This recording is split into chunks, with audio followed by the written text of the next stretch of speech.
Hello everybody, James here. Story time with Dutch Mantell, episode 77 finally. We did an attempted recording Thursday, the morning of Thanksgiving, and then we quickly realised what the folly was in that respect, because there was too much clanging around and all that kind of thing. So anyway, it's Monday. This episode is going to be coming out as soon as we record it, quite frankly. And before we crack on with the myriad news that we have for this week, including, as we record this, a live Tammy Sitch sentencing, which hasn't quite happened yet, but we'll deal with that later when, even possibly live, as it happens. We've got some plugs to do. I've got 2 books, and Dutch has got 2 books. My 2 books first, Owen, Hart and The Rock. 2 fine biographies. Links are in the description. You know the whole deal in every podcast and every video. And now I'm just looking at Dutch changing colour. Yeah, I am. I don't know why I do this. So you come from yellow to purple to blue. Okay, well, there we go. Sort of. No, it's just gone off now, hasn't it? I'll let it go. Okay, just one sec. Let's deal with this. Okay. Hey, fans, if you didn't know that James is a stickler for some things. You were blue. Not on my screen. You were bright blue. You're like a Mr. Man. Or like a Smurf. Okay.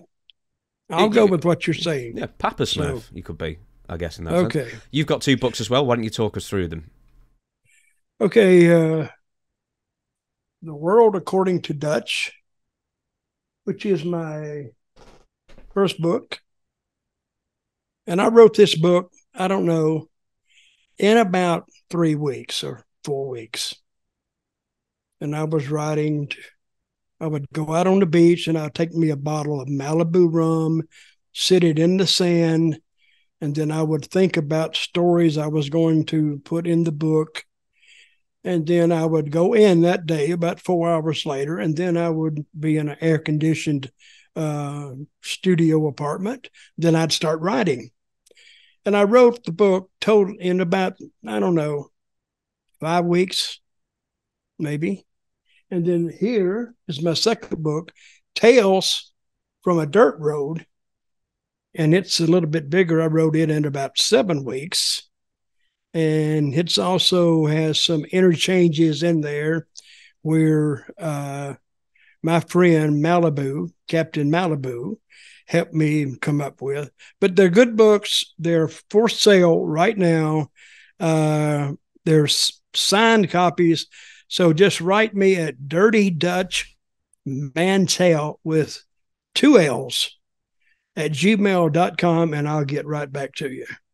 Plus, I have some University of Dutch caps for sale. If you're interested, write me, and I'll get right back to you. So now, today, I think you may have hit this, but today, when we receive news, there is a trial going on, or a sentencing going on in Florida, which is where I am.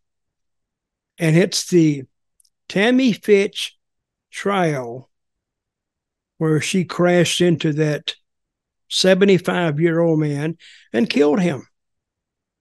And she is going to be sentenced. And you told me before this podcast was through, right, James? Mm-hmm. Can you guarantee that or no? It starts at 9 a.m. local time. We are on 10:45 a.m. local time as we record this right now. In the corner of my eye, I can still see the experts getting grilled by the prosecution and the defense, essentially. So, should be some witness statements, impact statements after the experts, and then the judge will make her ruling. Something might be happening now, but I'll keep my eyes on it. And when it looks like it's going to be happening, then we will do a little recording. Maybe we can even watch it live. If we can't, then I'll just give you the number, and then we'll react to it accordingly. But for now, we're going to leave that there, and we're going to talk about the big return, Dutch. The big return at Survivor Series. That's right. R-Truth has returned to the WWE after just over a year's absence thanks to a torn quad. R-Truth coming back. How does that make you feel? Hey, that R-Truth, he has a lifetime contract with WWE. A lifetime. He's been there since the end of the Vietnam War. That's That's how long he's been there. And so you can think, well, people don't want to see him that long. I agree, but you don't see him ad nauseum over and over and over. But you do see him, and some of his comedy is good because they can just use it out of nowhere. But I like his stuff. But here's a guy. How long has he been there, James? Oh, he probably got hired in like late 2000. He was in TNA for years while you were Booker, and then he must have been there like 15 years or something crazy. Like just in WWE, he's probably been there like 15 years, let alone TNA. Yeah. Well, in his defense, he's a very likable guy.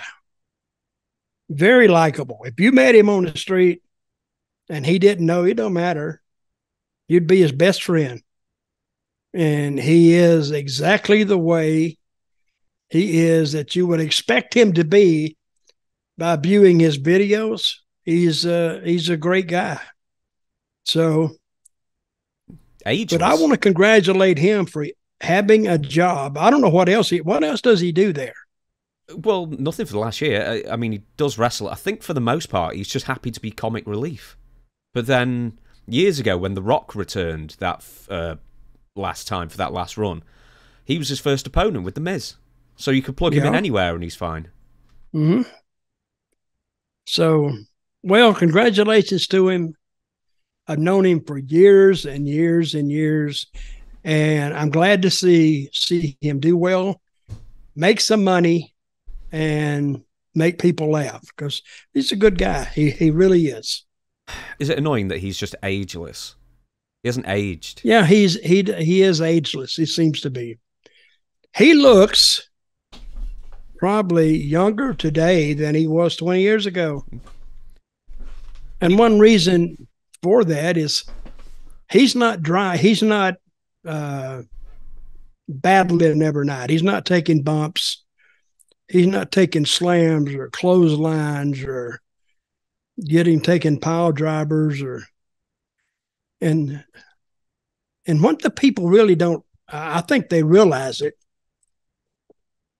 But after somebody takes these bumps, and we call them bumps, for years and years and years, just like a football player, you can take them when you're younger and feel nothing about it.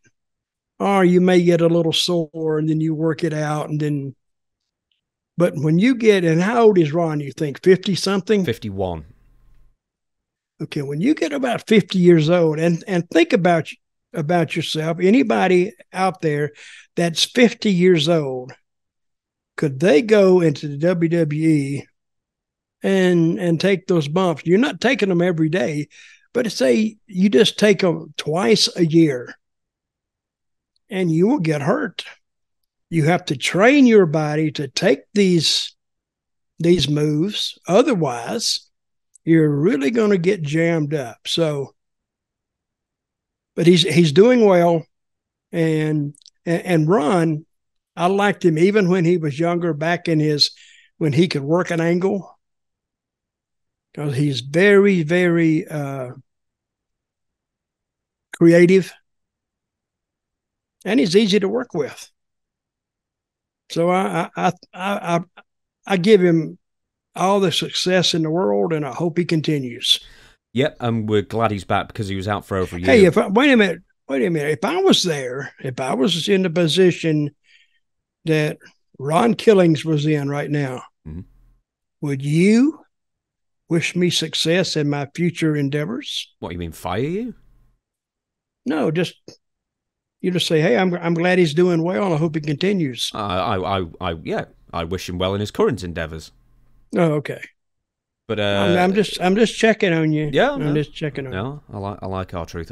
He got an infection after the first surgery. Who did? This is R-Truth, Ron Killings.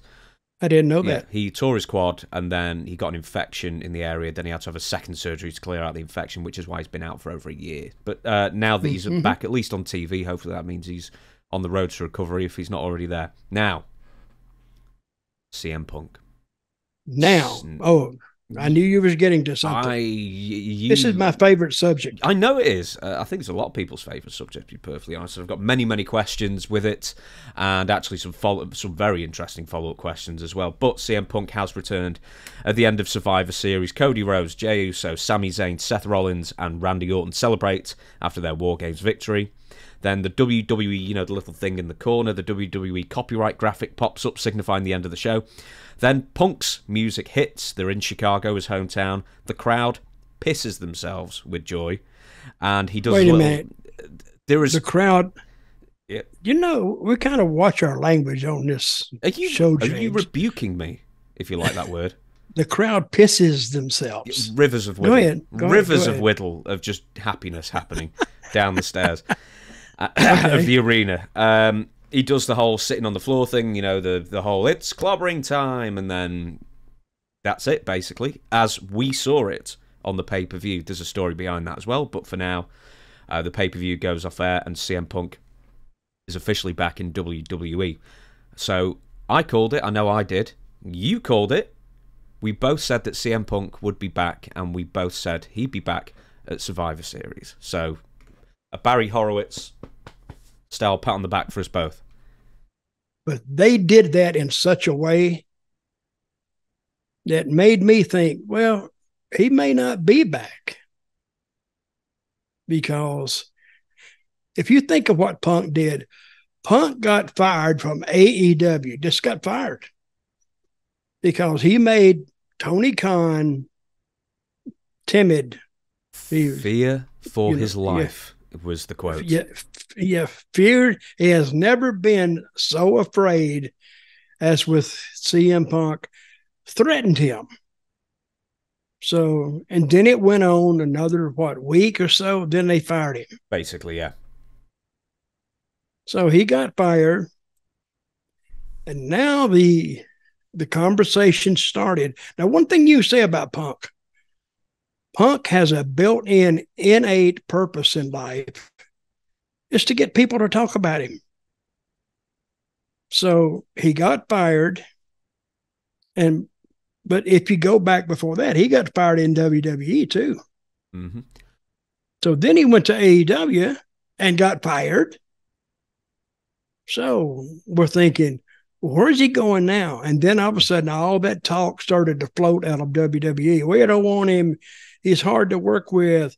He's insane. He's this, that, and the other. So you're thinking, wait a minute, they're letting all this stuff out. So maybe he's not going there. Then he goes to Chicago about a week later for a WWE show, but he was just in the parking lot. Yes, this was during his suspension from AEW, wasn't it? Yes. Yeah, about a year or so ago, maybe less.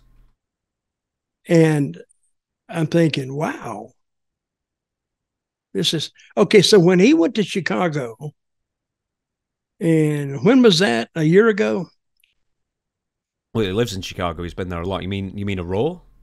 No. When he was in the back in the parking lot.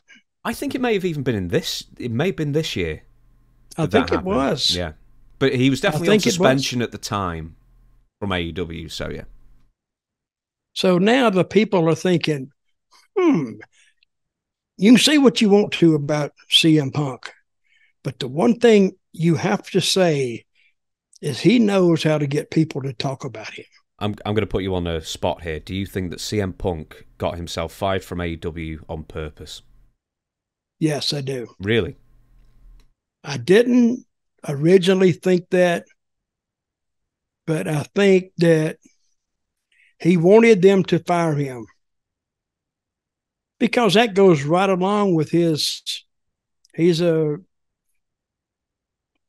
maverick. Nobody tells him what to do. If you fire me, good, fire me.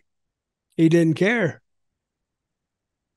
And originally I didn't think that, but now as time went on, I think that he got himself fired on purpose. Now the big question is he going back to WWE? Then you have all those people saying, no, he's not coming here. They're not going to put up with his bull crap. They're not going to do it. And then I was going to mention this. He went to a WWE show 6-8 months ago in the parking lot where he was talking to the Samoan girl, Tamina. Was that her name? Yeah. And he was filming him walking in the parking lot.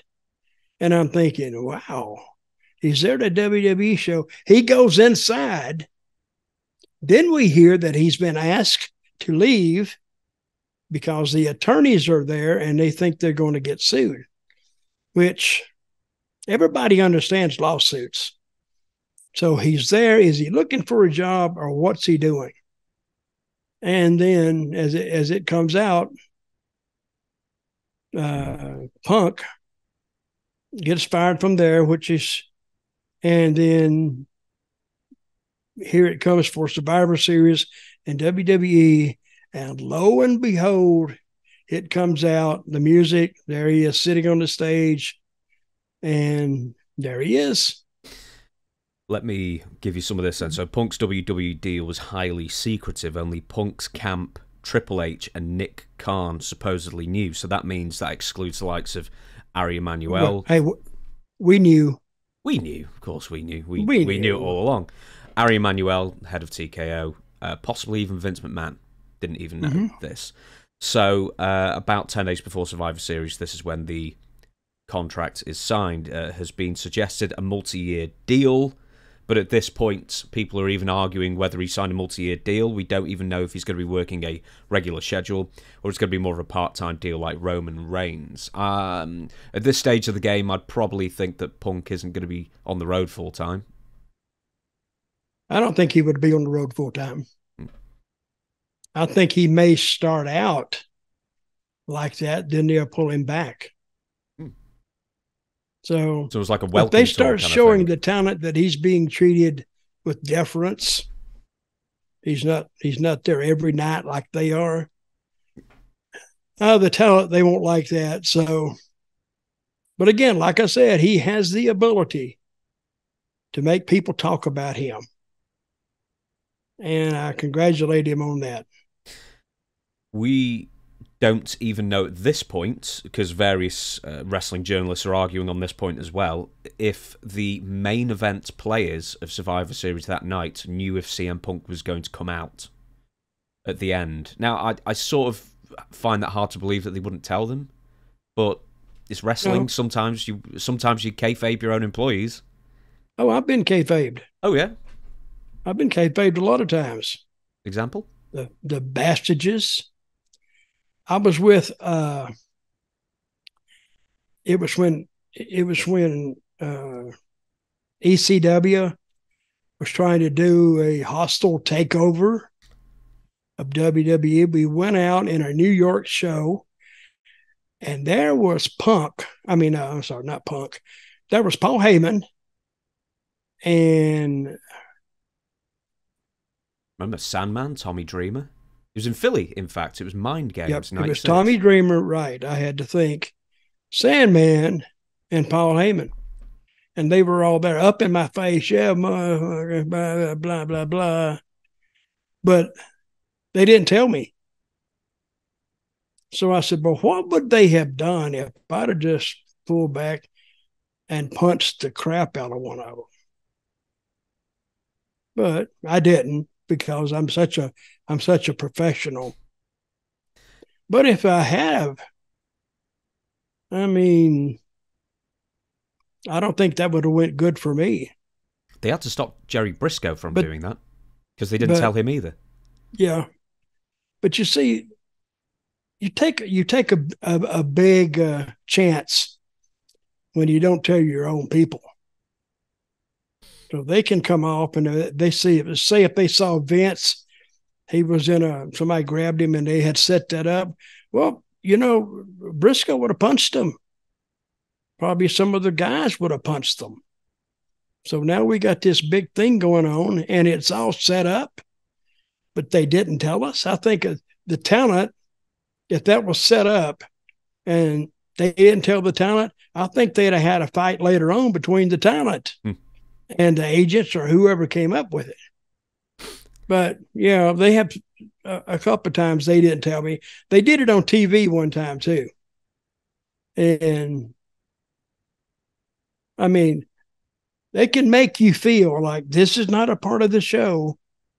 They was in the ring or they were at ringside talking to me, and they were getting actually real live results or facials from what these guys were doing.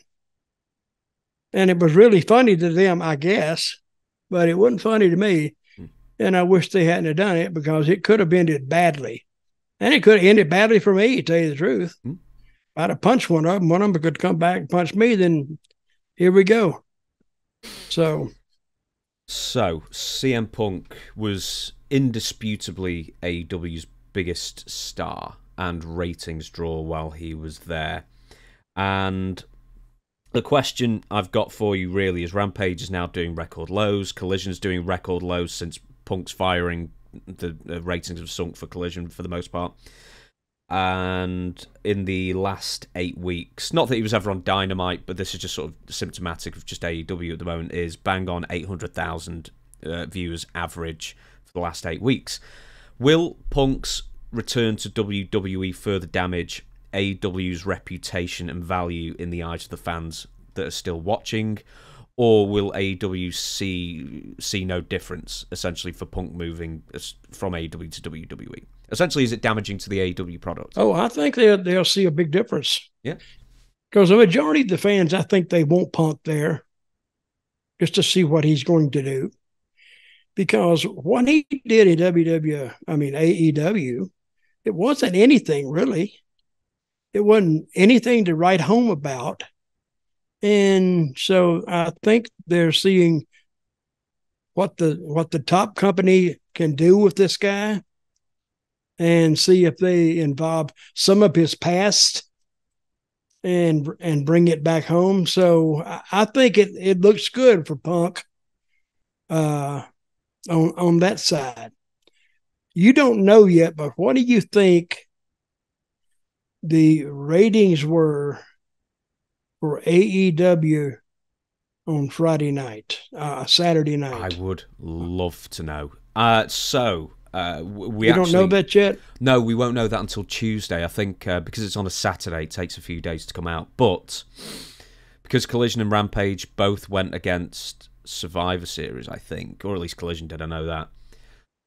I'm going to say for Collision 225. You're pretty good with this. How much? I'm gonna say record low 225 because Peacock has had a huge upsurge from a year ago in subscribers as well. So more people than ever, I think, at the moment have Peacock. Therefore, more people can watch Survivor Series rather than cable. Or they choose Peacock over TNT or TBS, whichever channel that's on. So well, I think 225 for Collision. That's horrible. That is horrible. It really is. TNA used to get 500, 600,000 on Spike. It used to be 1.1 million. All the time it used to be 1.1 million for years. TV's different now, but that's when I booked it. That's when I booked it. Of course. But they got... But this is the deal that I have with TNA. I don't give a shit what you drew. They were never happy. Never. Say if you did a 1.5, which would have been ecstatic, it was like, well, it needs to be higher than that. Wait a minute. What do you want? I mean, Dixie was just never happy with any rating because she always thought it should be WWE value. And it didn't get there. Let me. Have you checked on the Tammy sentencing yet? Yeah, I've had it. I've got it in my corner. We've still got an expert on the stand with an expert comb over as well. That's a very nice one. We will get to that probably at the end of the show because I think there's just going to be a lot of talking. I want to stick with CM Punk, and specifically, I actually want to stick with the Collision ratings. I've said 225. The reason why is because on SmackDown, last Friday, AEW Collision was on a quote-unquote unfamiliar night even though wrestling fans are watching wrestling that night. And it did 270,000 against SmackDown. So this is in its regular time slot, and I think it's going to do worse. I think 225. Do you think above or below 225 for Collision? I'm not going against you. You're a pretty good predictor. Okay, well, give us up above or below. I'll say below. Oh, you pessimist. It's below. This is because that day had some tremendous football games on, plus the pay-per-view. And now they can come out and say, well, we'd have drawn better had, this ball game not been on, this football game, or if WWE hadn't ran their pay-per-view, or if we pin McDonald's them down. McDonald's was open late. Yeah, if we pinned them down, Clockwork Orange style, and peeled their eyes open. Yeah, because there are a lot of reasons because they want to have a reason for all these ratings not concurring with the fans agreeing with them. I mean, the rating going up. It's not going to go up, period. So I don't know why people would sit and watch it. And I'm sure there's people who sit and watch that. Oh, well, if anyone, we're going to be talking about that later. If anyone sat and watched AEW Collision instead of anything else, there was a doozy of a match that we'll actually look at a little bit later. But sticking on the CM Punk, it's hilarious as well. I know you like a botch. I'm going to see how many botches you like in a row with this one. But we'll get to that a little later. Next on the agenda, relating to CM Punk, when CM Punk was out and getting the adulation from the fans, Seth Rollins, who is outside of the ring at this point, goes nuts. Is it a work? Is it a shoot? So essentially a number of fans posted footage of Seth Rollins going nuts and having to be held back by Michael Cole, Corey Graves, referees, and what I originally thought was Joey Mercury, but it wasn't Joey Mercury. But why don't we look at those, and I'll set it up 1 second. So this is one of two fan cams capturing Seth Rollins as CM Punk is out there being held back. So here we go. Wow. He's upset. Looks upset. Now, keep in mind that we're all trying to work out whether this is work or shoot, and there's no actual WWE cameras on Seth. This is all fan footage that we're going to see. Here's another angle. And this fella, Unreal Ent Gaming, on Twitter, has helpfully provided what he actually said. So I'll forward it slightly. Here we go. So basically, the quote is, all I'm saying is he better get the F out by the time I get back there. I'm going to knock in the F out. And so I'm going to give you, in fact, we'll keep it there for now, and then I'm going to show you the third video in a little bit. But you've seen both of those there. Do you think that is work or shoot? Oh, I think that's a work. Yeah. I think. Why would he get so upset? Really, if it's a shoot, he knows he's going to make money, which has got to be a work. But it was a good portrayal of what he's feeling at that moment. So, and it doesn't matter whether it's a work or a shoot or anything. It still serves the same purpose. What's the giveaway? What's the giveaway for you to make it look? He's a wrestler. Okay. And it's a fan cam, because the company cams didn't get this, did they? No. I mean, I'm sure one or two did at the time, but the actual cameras were focused on CM Punk. Maybe there was a far-out stadium cam that picked him up, but there was no one close. So they were going out of their way to make it look as real as possible, if indeed it wasn't real. Well, I think those scenes there are or works. So, because nobody else was acting that way. So, and I'm thinking, why would he act that way anyway? You see what I mean? Yeah. I mean, anyway, we will see. It doesn't hurt anything. I don't think it really helps anything either. But you are trying to smother the situation with seriousness. So I think it was a good take on it. I think that this is all playing off. I'm going to play the third video in a second as well, so maybe that might sway your opinion or solidify it either way. But it seems that a few months ago, or quite a few months ago, in an interview that Seth Rollins gave, he made some months earlier, and I think he was sort of in character at the time as well. He called Punk a cancer to wrestling, and that WWE didn't want Philly Phil in the locker room. But in a subsequent interview with somebody else, Seth said that if Punk being in WWE is what's best for business, he had no problem with it. And then we go a few months later, and then, yeah. He says what? Seth Rollins said he would have no problem with CM Punk being in WWE if it is a boost to the company and what is best for business. Okay.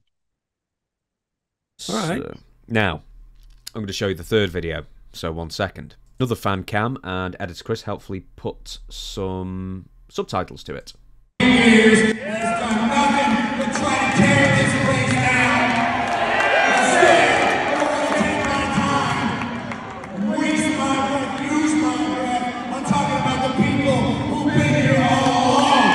That's everybody in the back who's been WWE the hottest ticket in town.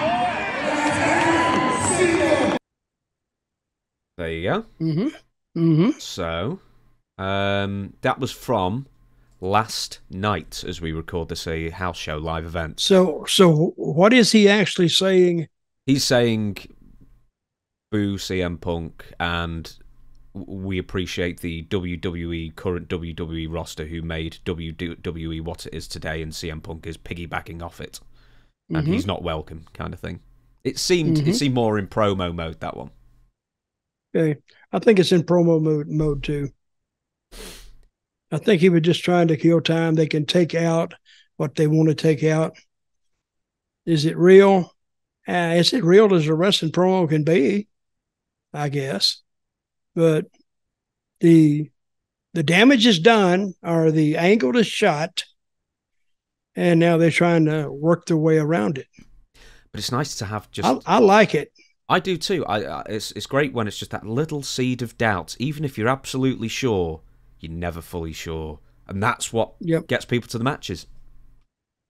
Tell me if I'm lying. Tell me if I'm lying. Yeah, that's what that draws people. But is it real or is it not real? I was told that years and years ago by an old timer. He said, you want them to go away. There's my dog getting ready to kill somebody.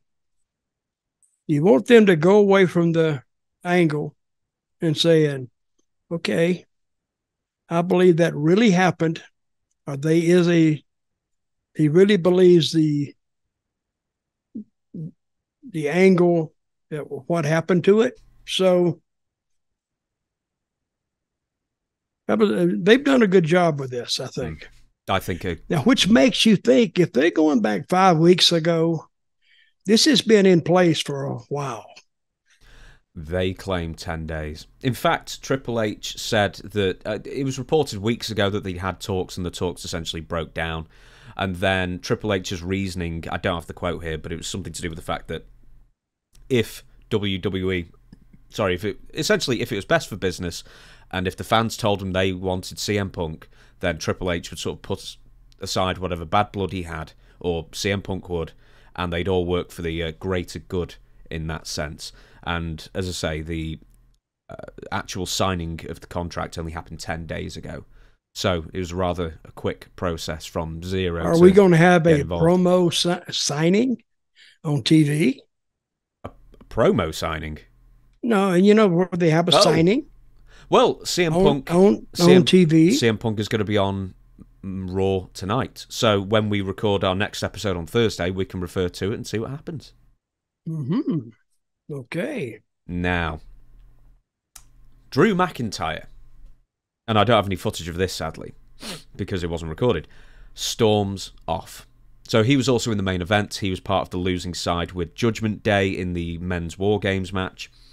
Now, this may not have been an angle, or it's reported that it's not in the storyline. This was a genuine event, is that before CM Punk came out, with all the good guys cheering in the ring, all the bad guys had left, but it was reported that Drew McIntyre, while holding his eye, stormed to the back and got his stuff on and left. This wasn't caught on anyone's camera, and there are very much unconfirmed rumours, but the belief within the company is that he was upset at Punk's return. But whatever it is, he was legitimately angry about something backstage beforehand and after. Well, it's another one of those things saying, did this happen or did this not happen? Is there truth in what we're hearing or not? I think they're kind of wearing this out right now. They're trying to get everybody to say that's what he believes and what he believes. They go with your main point. And the main point is Punk came back and see what he's going to do there. And your other people are your set players. They can come in and out as your story dictates. But I think they've done a great job of this. I think they've done a much better job than AEW could do with it. Because I just don't think they have the knowledge at this point to do that. How much, I'm sticking with Drew, how much value do you think Drew McIntyre has at this point? Because his contract was originally going to run up at the end of the year. Now it's believed to have been pushed back due to injury. They've rolled it up a few months, and he's going to be finishing up with the company around April 2024 WrestleMania time. And as of press time, as it were, it's believed he's yet to re-sign. He's been kept in a prominent position on television. But what do you think of Drew McIntyre? Well, I don't think he really has a spot. No? I don't. What's he going to do? I mean, I think he blew his spot at the Clash at the Castle. I think that's when he blew his spot. I mean, then they got to do with something else. To me, he doesn't excite me. And he may excite people in the UK, but I think, and he's a big guy, but it's not how big the guy is, it's how big the story is. And the story, if it's around CM Punk, he's going to have to be involved in that, and I don't think I see a spot for him. Just looking at it, he had a over 30-minute match with Roman Reigns. I know you were a big fan of Clash at the Castle. I think that's where you fell in love with Gunther as well in that match. I think it was maybe a triple threat match. I think Sheamus was in it anyway. Or maybe it was a single. I can't remember. The point is that with Clash at the Castle, it was the first UK pay-per-view in God knows how long, decades. Or, international, not UK only pay-per-view. Would you have put the title on Drew McIntyre just for a short time, or do you think Roman Reigns' reign on top was too important to break up? Nope. Not in 100 years. No? No, if you got a team that's winning, you don't go out there and intentionally sabotage your own creation, because you got to think, well, it took them how long to get Roman Reigns to that spot? Years and years. Took them a long time, and they're not going to put their title on what's his name? McEnmore. What's his name? You can't remember his name. That was all, you almost came up with White Rapper Macklemore there. Drew McIntyre. Oh yeah, White Macklemore. Yeah, that's what I came up with. And Gunther. I mean, how long did it take them to get Gunther over? Not long.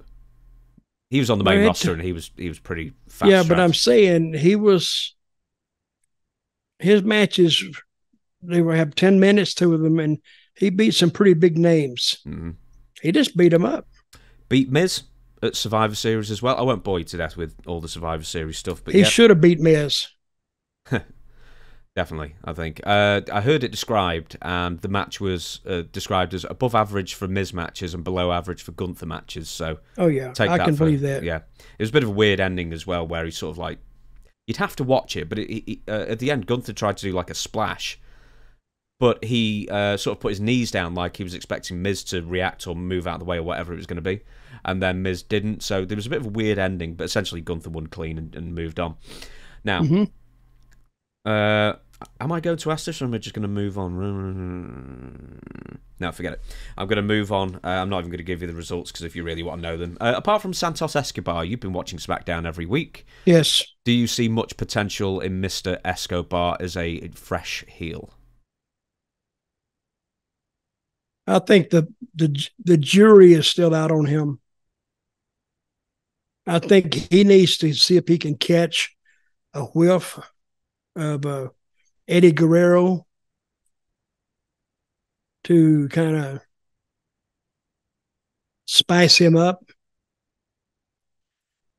But I'm not seeing the Eddie Guerrero, because Eddie had personality. I don't think Escobar has that personality. Not yet. I'm not saying he can't get it, but he doesn't have it yet. And he's the only one of that group that has any potential that can move forward. Do you not see Carlito being able to move forward? Because Escobar and Carlito are going to be in a feud. I love Carlito. But he was over before, they said. Was he over before? What, in his first run? No, was... with the people, was he over? I think, yeah, when he came back, he certainly was. He's done like a couple of like one-offs the last couple of years, and then they signed him. They signed him months and months ago, and then they just kept him off TV until like August, because they just couldn't find anything for him to do, and then he ended up in the LWO. You tell me if you think I'm wrong. The problem with the Carlito character, at least in the old version of it, was that it was so one-dimensional. It was like he spat apple in the face of people who didn't want to be cool, and that's sort of where it ended. And I'm just wondering how you sort of like update the Carlito character so it's got more depth. Well, to me, I think the Carlito character has run its route. He's run his race. They're trying to redo it from what he had in the past. They're having difficulty doing that. So he needs a reboot. And I don't know what they're going to do, but as it's going right now, I think he needs a lot of help with that character. We very briefly, Dragon Lee, he's been catching fire the last couple of weeks. He was getting some good cheers at Survivor Series. It was a very good match on SmackDown last week with, I can't remember who, but it got... damn, I forgot the guy's name. But he's been getting a lot more cheers recently. So, Dragon Lee. Do I like him? Yeah. He needs more personality, too. Oh, he does great moves. He does some great moves. But he still needs something. If they're going to attach a rocket to anybody, they got to have something that they can attach it to. I mean, Dragon Lee, he comes to the ring, people like him, but they can only do this. People don't like the Hispanics, or they don't like this, or the other Hispanics not liking him. They can only do that so long before then the chickens come home to roost. Okay, where's this going? Mm-hmm. So I think they're having a trouble defining what he wants that character to be. So it's essentially everyone apart from Rey Mysterio in the LWO of the guys. They're all just sort of just middling personalities, and someone needs to break out and sort of like really become an over-the-top sort of storyteller, it seems. Well, he didn't come over the top, because when you see when they come over the top, you can see it taking a bite right when they're doing it. and it didn't. I don't see any biting going on. We shall move on. Triple H had some very interesting comments at the. But I know your about favorite me. word. Someone did. Someone did. We're going to be getting to some interesting comments about you from somebody else later on.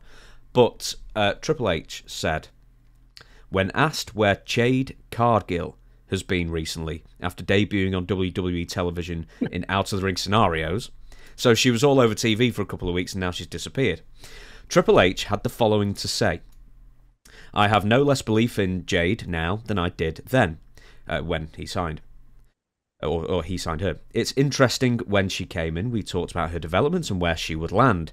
I want to make sure that no matter what is thrown at Jade Cargill, she is ready. And at no fault of her own, I think she was limited in that.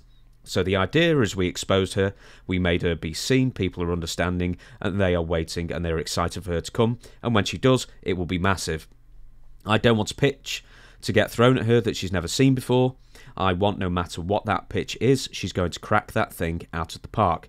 You can just see it in her. That's the presence she has. That's the star she is. Now, there's one very interesting line, is that Jade Cargill is essentially, through no fault of her own, limited physically. What he is saying there is that AEW has done a terrible job of training Jade Cargill, essentially. I actually agree. They put her out there for week after week after week and just let her win. That's why she got up to 50 wins or 60 wins. But I don't think it helped her at all, because I don't think anybody of the talent would act like they fear her. And she doesn't go in there and do really crazy stuff. So I think they have actually worked against that girl. And they worked against her getting over. So, and that's why she's off TV now. They're backing up. They're taking stock of her again. And let's see where they go with it. I wish her a lot of luck. I don't think it sounds like buyer's remorse, but Jade Cargill is definitely, to this point, as far as technical proficiency, she's style over substance. And how much can you learn over the course of 2 years or whatever it is in 60 matches? Well, I think she needs a manager that can talk his ass off, and he brings her out and he's taking her over, and let's go from there. Because I don't think her verbal skills are going to blow anybody away at all. She looks good. She looks great. She's 160 pounds. She can go up against Charlotte Flair. She can go up against what's her name? Becky Lynch, you're Io Sky. She go up against anyone. She can go up against all of them. So, but they got to tell a story with her. And unless they tell the story, where's it going? So I don't think putting the title on her right away, that doesn't help anything. She's had the title for, almost over a year before. I don't think it helped her that much. So we'll see where they take this. So I just looked up then. She's had in AEW something like 61 matches in AEW. Most of the matches were short. She won pretty much every single one of them. And then it got me thinking, and I actually wrote this for something else, is that of all the AEW homegrown stars, very few of them, since they started, let's say 2 years ago, 3 years ago, or even maybe from 2019, have actually improved. And I was looking at one specifically, Hook, which is Taz's son. He wrestled Rocky Romero on the weekend, or Dynamite, I can't remember which one it was, or just everything's just running towards. And he's not improved. He's still, a bit nervous and a bit unsure of himself. And then you see how many matches he's wrestled on TV. 40-ish in 2 years. And there's like no house shows, really. Very few live events that AEW puts over the year. Do they even do house shows? Occasionally. Well, he's had nowhere to learn, tell you the truth. Exactly. Did he work some independent shows? He must have done, but none big enough to even put on cagematch.net. Yeah, it doesn't matter. I mean, he needs to be on a show where he can get in front of people to try his stuff, and somebody needs to be personally picked to be in that ring, could teach this kid. Taz knows that. Taz is going to let him go to these shows and just say, hey, learn it on your own like I did, because Taz learned from much better instructors than what they got out there now. Yeah, and I'm sure he wrestled 4 times a week when he was starting out on little independent shows here, there, and everywhere to tweak his character and get his footwork right and everything like that. But I mean, with a lot of the young kids, you know, like Jungle Boy and who else can I mention? I can't remember. Daniel Garcia, there's another name just to pluck out of thin air. All these young guys, none of them really, or very few of them, seem to be doing independent dates, and they're certainly not doing 3-4 matches a week to improve themselves continually. So essentially, you just end up in sort of stasis. Well, if they get paid to sit at home, there's no need for them to get out on the road. That's what I'm saying. If you want to learn, you got to go and work a match. You're not going to make a killing for it. You're not going to make $300. You're not going to make $200. You make $150. But they tell you, you get better and you'll make $200, $250. Now you have an incentive to kind of learn the wrestling game. Otherwise, you're just going to the ring and going through the motions, and you get your hand raised at the end. I guarantee you, they take them on these shows and don't get any heat on them either. They don't know how to sell. They don't know how to look at the people to get the people to react to them. So I think it's the worst possible way to learn ever. But everybody knows who he is. So if you put him on an independent show, everybody's going to know who he is. So he needs to go out there with a middle of the card guy in AEW and get the crap beat out of him a time or two and see if they can teach him something. You said a very important word there before, privilege. So let's say Hook is, I don't know, 24 years old or something like that now. So he was signed, let's say, when he was 22. Just plucking numbers out of the air, but they're roughly right. I'm sure when he was signed, he was making, for the amount of hours he's working and travelling, very good money. 6 figures, most likely, I don't know. But, you know, far better than the national average, I'm sure. And then what about in a year's time? Let's say his contract runs out and he goes, hey, you know, I've been on AEW TV for years now. I'm a well enough known name. I'm going to try my luck at WWE. And then he could go to WWE. They sign him. And then they realise, or one way or the other, they don't sign him. They talk to him and they say, well, how many matches have you had? Oh, 50 in 3 years. And they'll look at him and laugh him out of the room. But the thing is, Jade Cargill, sort of the same thing, but she's a spectacular physical specimen that they can market around in that sense. So maybe she got like a pass on that front. Well, we'll have to see where they go with this, because I am not a big believer in overpaying guys starting out. You know, the NFL, their first year, you know what? Say he was All-American quarterback. You know what they make the first year? They have a gap, a scale, right? That they can't make more than. I don't know, and it's $400,000. So if you put that in the scale of AEW, if they're making, I don't know, say $200,000, that's not a lot a match, but they're paying this guy $400,000 a year to practice, because that is I think that is what they said, the point to where a first year rookie can make without any problem. Is it the salary cap? It is the salary cap. Yeah. They wanted to give me one, and I said, and I hopped over the table and slapped them. I said, here's your cap. And then they come across with all the money. See? Where's your cap? Oh, it's right here. Yeah. That's my cap. And here's the other one. For sale, by the way, University of Dutch. Hmm? See, we would go down the road.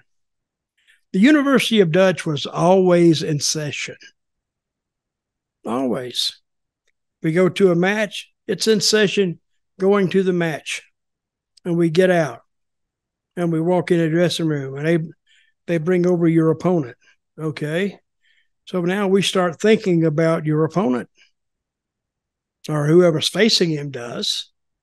Not up to me, but it's up to the talent that if she's over, like, say, Cargill, you know, she has to go out there and actually make this opponent worth beating. She's got to make this girl look pretty good. Because when it comes back and they said, well, who'd you beat? And well, so-and-so, that wasn't too hard, was it? And she said, yeah, a lot better, a lot harder than what I thought. And now she can tell a story. Yeah, if they knock me off, they got a bragging right. But now, if I would go in a ring against you and they say, okay, we want you to go 8 minutes, do something, a finish, but they would make James look well enough that he looks like he belongs in the same ring as you do. If you just go out there and beat him up, that doesn't do you, either one of you, any good. So go out there, make him stronger than what he needs to be. But so when you beat him at the end, you've beaten somebody. And it has always made sense to me then, makes sense to me now. Yeah, and it's a talent to learn as well. We are speaking of which, talent. AEW's Gravity, a new Lucha Libre wrestler, was on AEW Collision. Now, this was going on against Survivor Series at the time. So, you know, most people, I imagine, watching Survivor Series. And boy, did you miss a doozy if you weren't watching Collision, which most people weren't. Just as a brief aside, Tony Khan only promoted one match. I think it was Eddie Kingston versus Keith Lee, and then nothing else, because I think everybody's going to realise what's the point. It's a dead show, essentially. So why get your best stuff out there and no one watch it? Anyway, there was a match between, if I can find the damn names, House of Black, Malachi Black and Buddy Matthews versus Commander, and a new luchador called Gravity, who is the brother of Bandido, who apparently cannot do anything at all without messing it up. So I'm going to show you a little video, and here we go, 1 second. Okay, we're back. I apologise right now for the audio listeners. You're just going to see Dutch just... You're going to miss Dutch's facial expressions when you see this. And I'll put some silly music over it as well, so bear with me. Here we go. Bandido... sorry, not Bandido. Gravity.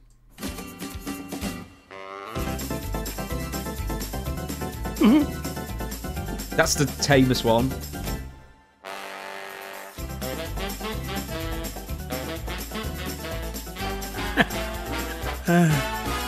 What are you doing, kid? This one's pretty incredible.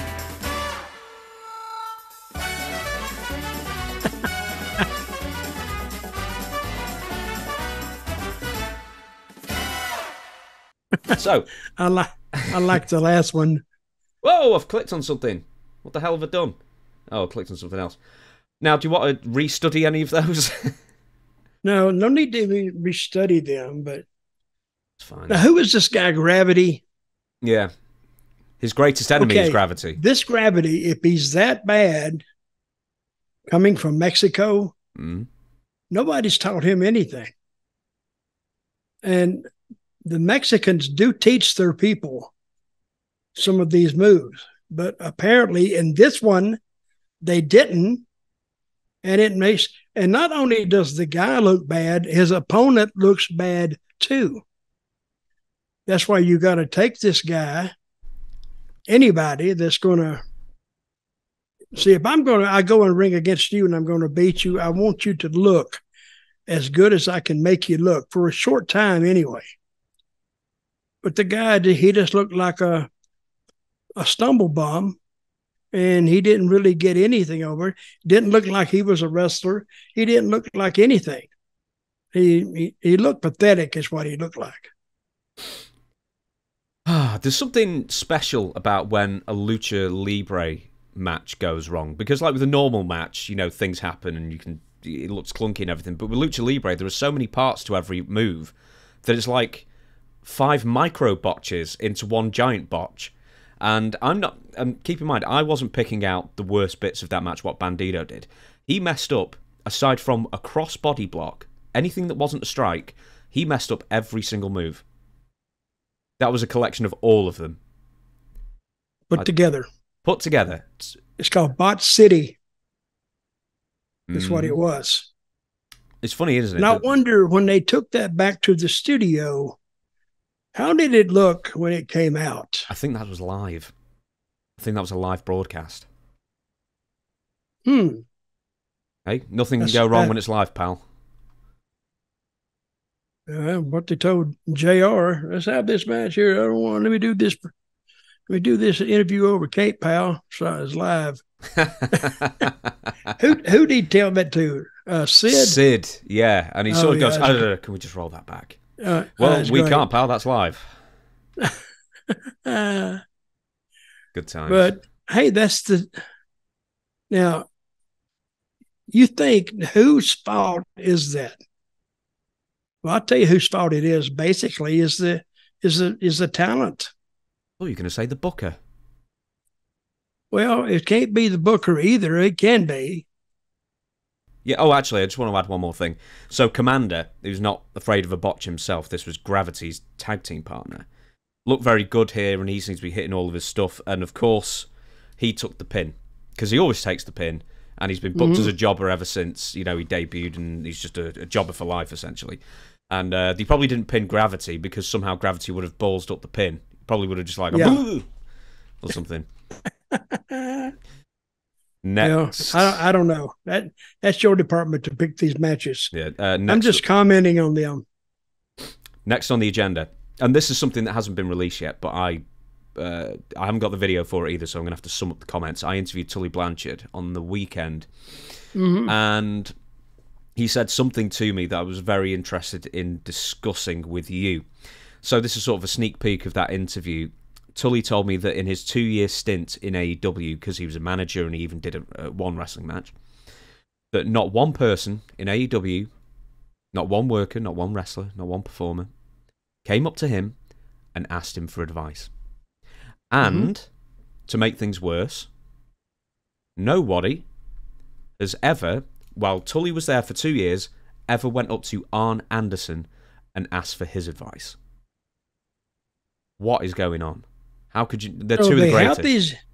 So they have two of the greatest working minds in the business, and they won't even go up and ask for help? None of them. None of them have, apparently. And were they ever told you need to ask these guys for help? Or they just won't do it? I mean, if you had half a brain in your head, you would. It's like, hey, there's 2 of the 4 horsemen. Of course you go up to them. And I have it on good authority, say no names, that they're not the only 2 legends in AEW who have never been asked for their advice. Who's the other 2? I'm not going to tell you. That's confidential for now. You have to tell me. I'll tell you afterwards. How okay. But yeah, both Tully and Arn are just baffled that no one's coming up to them, and then it's just picking up a check, and then I got it. Did that used to be the case back when you were a kid? No. First of all, if you didn't say hello to the guy, you was a butthole. You'd have to go up and shake his hand, introduce yourself. But I hear now they don't even do that. See, if a guy's in the back and he's a name that you used to watch when you were a fan, and he's done some great stuff, you go up and say, my name is Dutch. I said, hello, I'm Dutch. I'm Dirty Dutch. And then the guy would shake my hand and he'll introduce himself. And I said, great to meet you. And so at least I introduced myself to the guy as a form or a measure of respect. And if I wanted something from him, I would say, can I ask you something? And of course, they'll say, sure, whatever. And you ask them, how would you do this finish? And this is in the match, and have the guy, whether you use it or not, go ahead and let them know that you've considered their finish. And sometimes it's in there, and sometimes you go with something else. But that shows your respect, and it shows if a guy's been in the business for 3 years, it shows the respect for 30 years that they've dedicated to this business. And you're trying to say, hey, what do you think about this? And go from there. When did this start changing? Because, I mean, you know, you from WWF and WWE and Memphis and everything, but you did a lot of indies as well in the 90s and 2000s and 2010s, or early 2010s at least. When did I don't know. Yeah, I don't know when it's stopped being like that. I don't know why, but I've never done it. And I've had people that didn't come up to me, but I didn't think anything about it. But if you're not going to do it, I mean, you can't be forced to do it. A talent can't be forced to go up to an old timer and shake their hand, but it is a measure of respect. Thank you very much for what you've done to the business. And can I ask you something?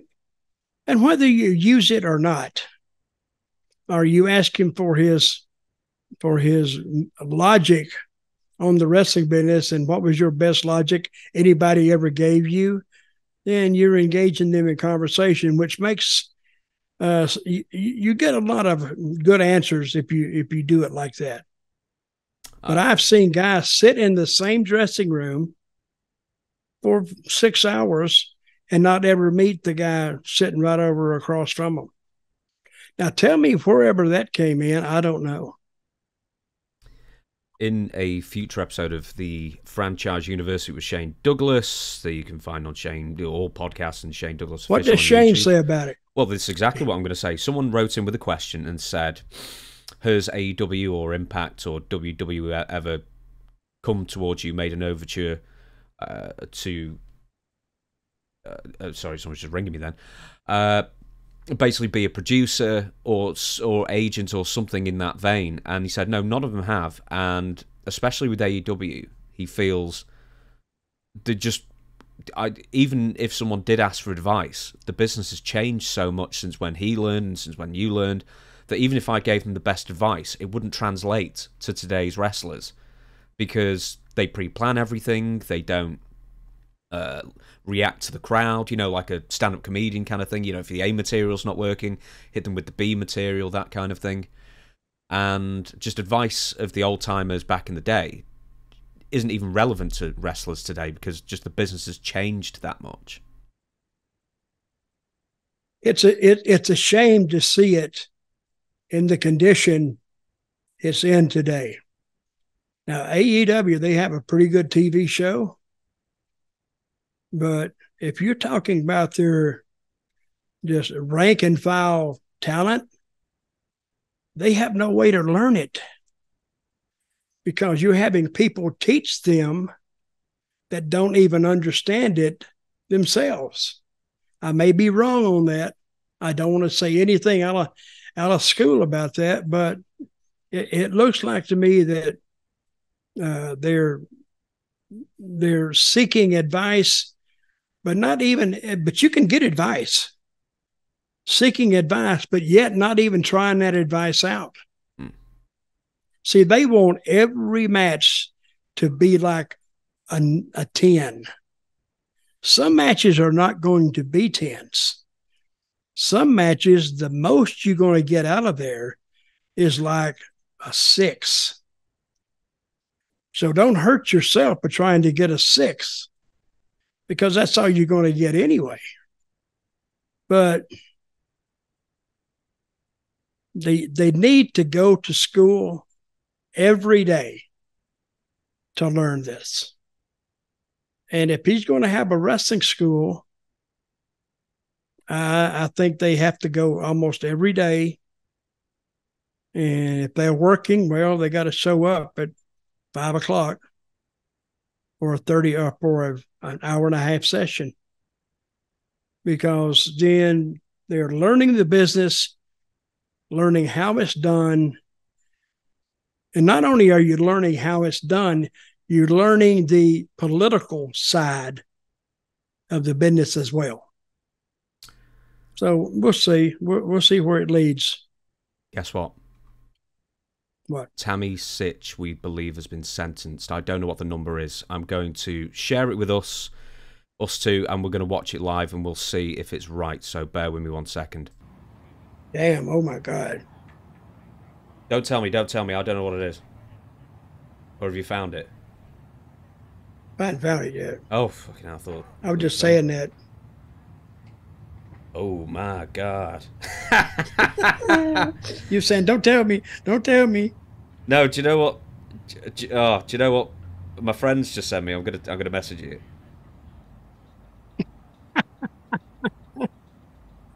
That is too much.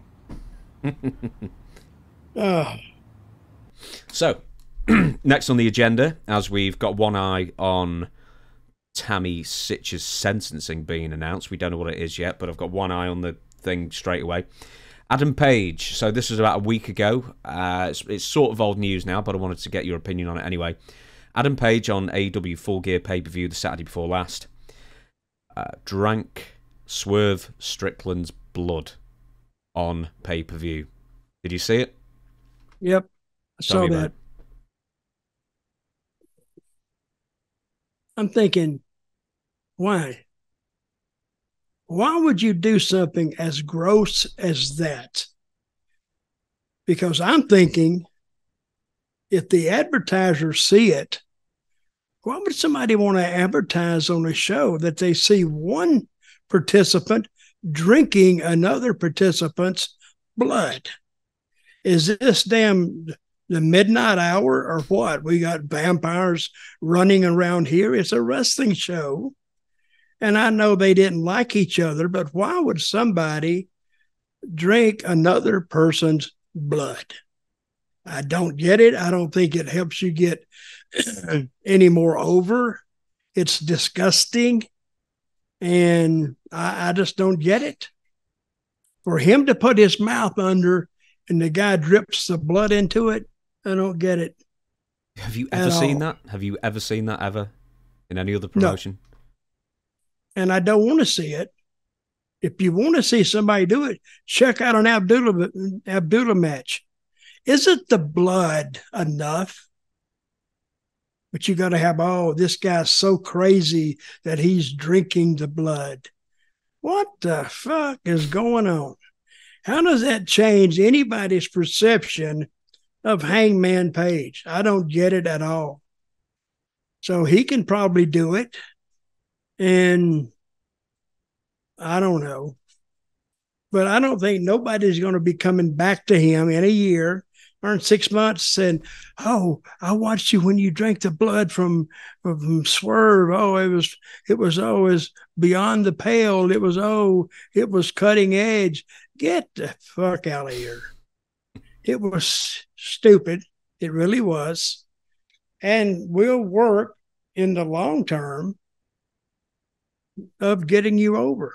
And I bet the next company he goes for, and they get blood.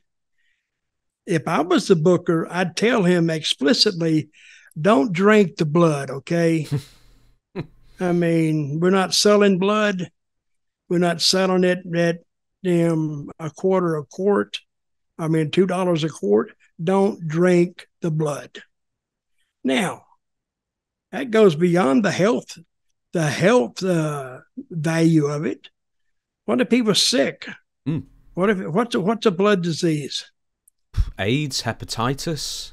Hepatitis. And you're going to drink that? Oh, I don't get it. I don't think it helps them. I don't think it gets them any new fans. Yeah, it's different. It really is. And that's about the only thing you can say as a redeeming quality about blood, that one of the guys drank it. Now, do you think does that make you want to see a match? No. I mean, I actually looked at a still of it. I didn't even watch the video. And I saw the still of it and went, I really don't want to watch the video. So, I mean, I've not got the strongest stomach for these kinds of things, but that's going to appeal to a very niche audience, and that's going to put off a lot of families. Women, more than men, I suggest. Okay, here's a guy or a woman.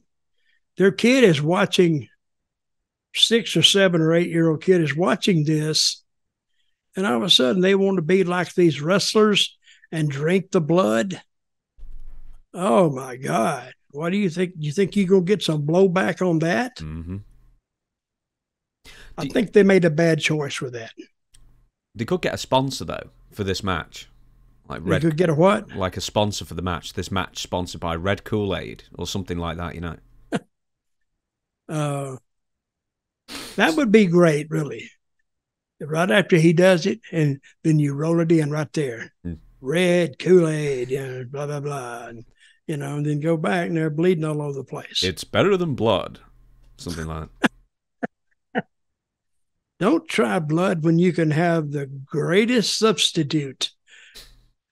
Red, what is it? Kool-Aid, I guess. Red Kool-Aid. I mean, we could go on about the build-up, because it started when Swerve Strickland broke into Paige's home and entered the bedroom of Paige's infant son, and then Paige had weeks to do something about it, and then just sort of didn't, including just not going to arenas where Swerve Strickland had been announced in advance.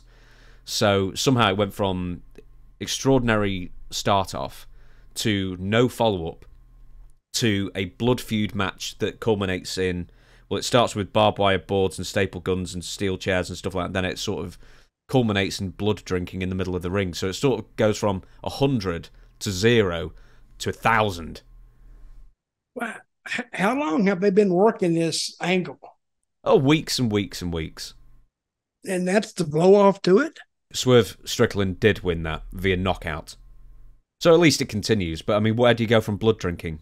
Yeah, but where are you going to go? Poo eating? And who wants to see it now? Maybe he eats his arm for the calcium content in his bones. See, they entered into this with no direction whatsoever. I mean, they can only so many things you can do in a damn no DQ, whatever it was they had. But see, AEW does the really great matches, and then they do the blow-off matches, but it's really never in between much. I don't know. I mean, when you look at a show and you're saying, I don't know, that means it didn't touch you one way or the other. Now, when I watch SmackDown sometimes, I enjoy their show. I enjoy it. I enjoy watching it because you can see where they're going and how entertaining it will be when they get there. So we'll see. Now, there's a couple of things I'm going to skip over. I might just mention briefly, it's believed that MJF has re-signed with AEW, so all that, WWE in 2024 kind of thing, we don't know how much of that was a work, or if it was all a work, or... Anyway, the point is, it's believed he's re-signed. Will Ospreay has signed with AEW as well. We won't dwell on this, we'll just move on, I'm just saying it. It was probably a bit of a surprise to me, because he's already wrestled 11 matches for AEW, but he's now signed. Similarly, Kota Ibushi, who's also wrestled about 4 matches for AEW, has also signed with AEW, which is this sort of backwards thing going on there. So essentially, Will Ospreay chose AEW over WWE, multi-year deal, 7 figures a year kind of thing. But there's one that's more interesting who has turned up on an AEW property, and that is Ronda Rousey.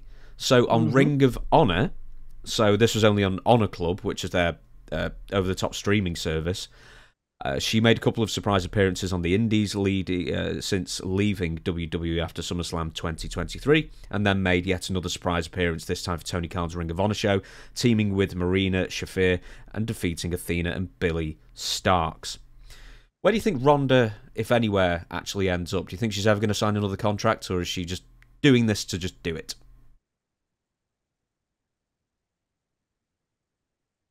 Well, I think your comment there at the end, she's just doing it just to do it, I guess. I don't know what they can do with her, because she is not a good one to tell a story with. I mean, if they're going to tell a story, that girl like Ronda has to get in trouble. She has to be threatened. She has to be, something has to happen to her, and then she comes out and she wants to get these people, whoever done something to them, to her, but I don't know what they can do yet. I don't think Ronda is a storyteller, not so much, but we'll see where this goes. And don't set your standards too high, because I'm predicting doom for this one. As you turn your microphone towards you, I'll ask you this next question. Did the last WWE run for Ronda Rousey hurt her? No.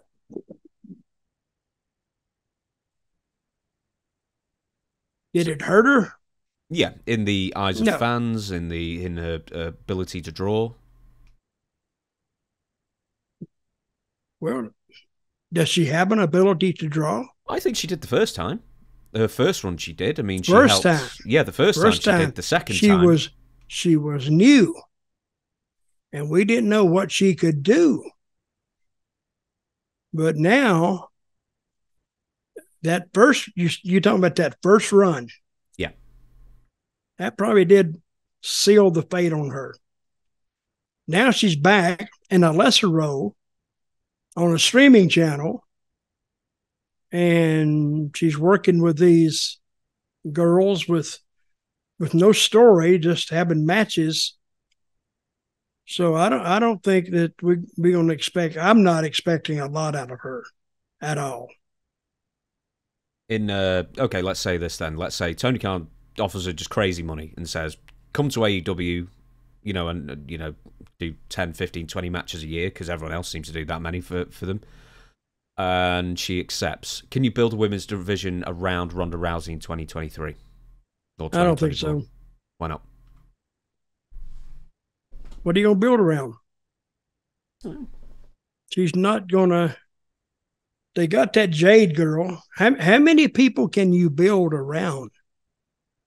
You got that Cora Jade coming in, right? I mean, not her, but you're not going to build anything about Ronda Rousey. WWE has shown that. So once they show that you can't build anything around it, maybe MMA needs to come in and just put her out there in the ring for 3 minutes, let her beat the crap out of somebody, then get her stronger opponents. They may go there, but it won't be exciting at all. I've lost my I don't know what I want to say. The thrill, I guess, for lack of a better word, of Ronda Rousey. I really have, because I don't think it doesn't do it. I think we may have an answer on the Tammy Sitch thing. Let me just pause and let's find out. Okay. Okay, I'm just going to... Oh, thought it said. Just says to be sentenced 1 minute ago. See? That says to be sentenced. Yeah, I thought it said it happened. Ah, nuts. Oh, Lord Almighty! I hope we can actually get to this before, because I mean, this will be the biggest news of the whole, day. Anyway, okay, we'll just move on to the next thing, and then I'll just keep my eye on it. Probably our last story before hopefully we get news on Tammy Sitch is, and this is quite appropriate actually, Nick Hogan DUI. Now, that, and excuse my language here, but that dipshit Nepo baby of son of Hulk Hogan's Nick Hogan, Nick Bollea, the real name, was once again arrested and charged with a DUI in Clearwater, Florida. According to People, the website, the magazine, in the early morning hours of Saturday, Bollea barreled toward a set of 3 Clearwater Police Department vehicles in his black 2021 Dodge Ram. The affidavit alleges when the officers who were conducting other business near the median signaled for him to move away from them, he continued forward, clocking 51 miles in a 40-mile-an-hour zone. And what else have we got? Although the police alleged that Bollea refused a BRAC test, which I suspect is a breathalyzer, measures the amount of alcohol in the driver's system. The officers said a strong odour of an alcoholic, but he was drunk, for God's sake, that's basically it. And he failed field sobriety tests. Why this is particularly galling, and, I've got no love for drink drivers, I know you don't especially, and we're going to be talking about Tammy soon, hopefully, as well. But when Nick Hogan was 17 on August 2007, Nick managed to permanently maim his passenger and best friend, John Graziano, when engaging in a drag race in his yellow Toyota Supra. It actually might have been Hulk Hogan's, his dad's. He crashed the car. His friend, who wasn't wearing a seatbelt, sustained severe eye and brain injuries, spent 2 years in hospital nearly, and now requires 24-hour around-the-clock care for the rest of his life. Nick was over the blood alcohol limit for a person under the age of 21. He got 8 months in jail, served 6 months, plus 500 hours of community service and 5 years probation, etc. So, some people just don't learn. Tammy and Nick They don't learn. I mean, I was talking to a state senator in Tennessee when I was trying to get this bill passed.